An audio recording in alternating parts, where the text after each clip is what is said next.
바로 시작하겠습니다. 먼저 카디스와 레알 베티스의 경기를 분석해 보도록 하겠습니다. 스페인 1부 19위의 카디스입니다. 최근 4경기에서 무패를 기록하고 있습니다. 무승부가 3번 있긴 하지만 강등권에서 빨리 탈출해야 하는 상황에서 승점을 지속적으로 적립하고 있는 상황은 긍정적으로 볼 수 있는 상황입니다. 다만 이후 일정에 베티스, 아틀레티코, 레알 마드리드가 섞여 있어 녹록치 않은 상황이죠. 결장자 없습니다. 스페인 1부 4위의 베티스입니다. 최근 4경기에서 패배하지 않으면서 올 시즌도 강팀의 면모를 확실하게 발휘하는 중인데요. 유럽 대항전과 리그에서 모두 순항하고 있는 상황입니다. 원정에서는 다소 부침이 있는 편이지만 카디스를 상대로는 전력상으로 확실하게 우위에 있다는 것은 확실하죠. 올 시즌도 페키르, 후안미, 이글레시아스가 주축이 된 삼각편대의 활약은 눈부십니다. 상대의 하프스페이스를 적극적으로 공략하는 모습을 보여주고 있는데 수비진과 중원에서도 마름모 대응을 유지하면서 유기적인 패스 네트워크를 통해 전방으로 공순환이 잘 되도록 기여하고 있습니다. 지난 시즌부터 주요 패턴이라고 할 수 있는 이글레시아의 수비 요인과 후안미의 공간 침투는 여전히 유효한 루트입니다. 다만 원정에서는 4경기 3득점으로 다소 저조한 득점력을 보이고 있는 데다 후안미와 페키르가 모두 결장한다는 점은 변수입니다. 결장자는요, 후안미, 페키르, 카마라사 선수가 결장할 것으로 보입니다.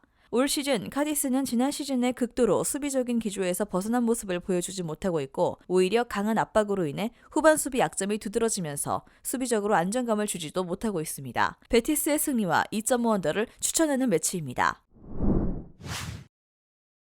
다음은 레알 바야돌리드와 셀타비고의 경기를 분석해 보도록 하겠습니다. 스페인 1부 16위의 바야돌리드입니다. 나름대로 인상적인 경기력을 보여준 적도 있지만 올 시즌에는 강등권 언저리에서 힘든 시즌을 보낼 것이 유력해 보입니다. 최근 2경기에서 모두 승리를 거두지 못했고 득점은 한 골도 기록하지 못하면서 좋지 못한 창 끝에 한get을 맛보는 중이죠. 결정자는요, 아누아르, 야미크, 페레즈, 케네디, 아센호 선수가 결정할 것으로 보입니다. 스페인 1부 11위의 셀타비고입니다. 올 시즌에도 중위권 타주대감을 노릇하고 있지만 최근 분위기는 1승 4패로 좋진 않은 편입니다. 올 시즌도 상위권을 상대로 고전하는 모습을 극복하지 못한 모습입니다. 하지만 여전히 하위권 팀을 상대로 장점을 보여줄 수 있는 능력은 갖추었다고 평가받고 있죠. 결정자는요, 파시엔시아 선수가 결정할 것으로 보입니다. 일단 2.5 언더는 상당히 유력한 후보입니다. 바야돌리드가 올 시즌 라인을 낮추고 철저하게 수비 위주의 플레이를 하고 있고 측면 위주의 단조로운 공격 루트로 인해 득점력에서 두각을 나타내고 있지는 못한 편입니다. 셀타비고도 아스파스에게 집중된 공격 루트로 인해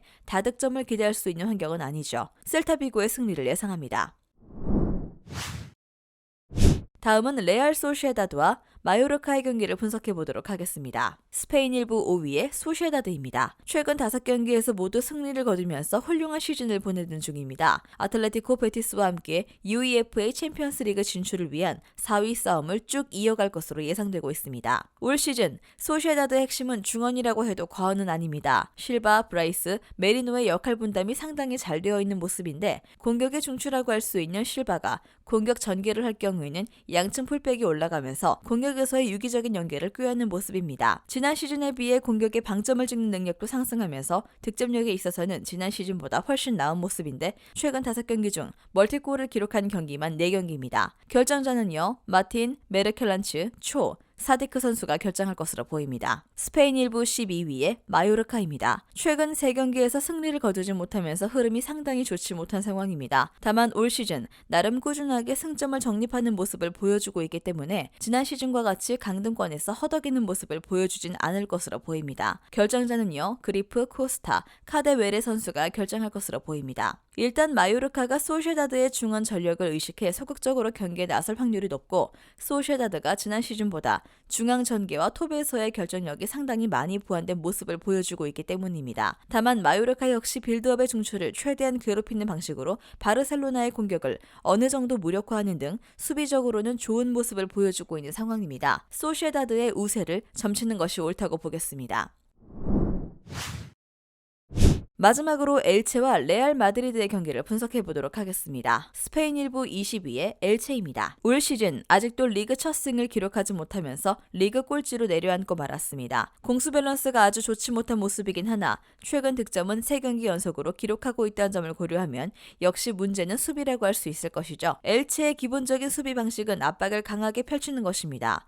올 시즌 자신들의 디펜시브 서드에서 가장 많은 압박을 시도하고 있는 팀이 엘체입니다. 결정자는요, 차베스, 비가스 선수가 결정할 것으로 보입니다. 스페인 1부 1위의 레알 마드리드입니다. 엘클라시코에서 3대1로 승리를 거두면서 리그 1위로 탈환했습니다. 최근 리그에서 다소 부침이 있었던 득점력이 상당히 올라온 모습을 보여주었고 수비에서는 안첼로티 감독의 한 수가 결정적인 역할을 했습니다. 홈 경기였음에도 불구하고 상대 수비의 기동력이 상당히 저하되었다는 점을 이용하기 위해 점유율보다는 빠른 역습 위주의 공격 플랜을 짠 것이 주요했습니다. 벤제마의 선제골도 상대 뒷공간을 노린 비니시우스를 향한 킬패스에서 시작된 골이었습니다. 수비에서는 레반도프스키를 제외하면 뚜렷한 득점력이 없는 바르셀로나의 약점을 이용해 밀리탕을 이용한 전담 마크 전략이 먹혔죠. 다만 지난 경기의 상대인 바르셀로나와 엘체의 대응 방식이 완전히 다를 것이란 점이 문제입니다. 최근 헤타페와 샤우타르 등 점유율을 포기하고 수비적으로 내려앉는 팀을 상대로는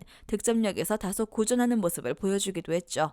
엘체가 90분 내내 수비적으로 나설 가능성이 높기 때문에 수비적인 안정감은 장담할 수 있는 상황으로 볼 수 있으나 헤타페와 샤우타르를 상대로 멀티 득점에 실패했다는 점은 고려해야 할 것입니다. 결정자는요. 세바요스, 쿠르투아 선수가 결정할 것으로 보입니다. 레알 마드리드가 앞서고 있습니다. 엘체가 측면 수비가 약하고 1대1 대응 능력이 아주 떨어지는 축에 들기 때문에 레알 마드리드의 강점인 측면이 빛을 발할 수 있는 상황입니다. 엘체가 공격수들에게도 수비 가담을 많이 요구하는 경기가 될 것이기 때문에 엘체의 공격력도 그다지 신뢰하기 어려운 수준이죠. 승리팀 예측과 최종 조합픽은 고정 댓글에 나와 있는 정보방에서 제공해드리겠습니다. 영상에서 알려드리는 내용들은 모두 1차 분석 내용들이며 2차 분석과 최종 조합픽은 영상 하단 고정 댓글 링크로 문의 주시면 안내 도와드리도록 하겠습니다. 시청해주셔서 감사합니다. 아직도 혼자 분석하고 계신가요? 이슬TV 스포츠 정보방에서는 실시간 스포츠 커넥션을 통한 소통하는 관리 시스템으로 확실한 수익을 전해드리고 있습니다. 정보방 입장 조건은 없으며 일반인들은 쉽게 접할 수 없는 배당 흐름 분석, 모든 경기 라인업과 결장자, 마지막으로 분석 모델링을 통한 최종 조합픽까지 무료로 제공해드리고 있습니다. 물론 마음에 안 들면 둘러보시고 나가셔도 됩니다. 혼자 하면 단기간으로 수익을 볼 수도 있겠지만 함께하면 장기간으로 꾸준한 수익이 가능합니다. 정보방 무료 참여하시고 꾸준한 수익을 원하시는 분들은 영상 고정 댓글 링크로 문의 주시면 안내 도와드리겠습니다. 늦지 않았습니다. 함께 합시다.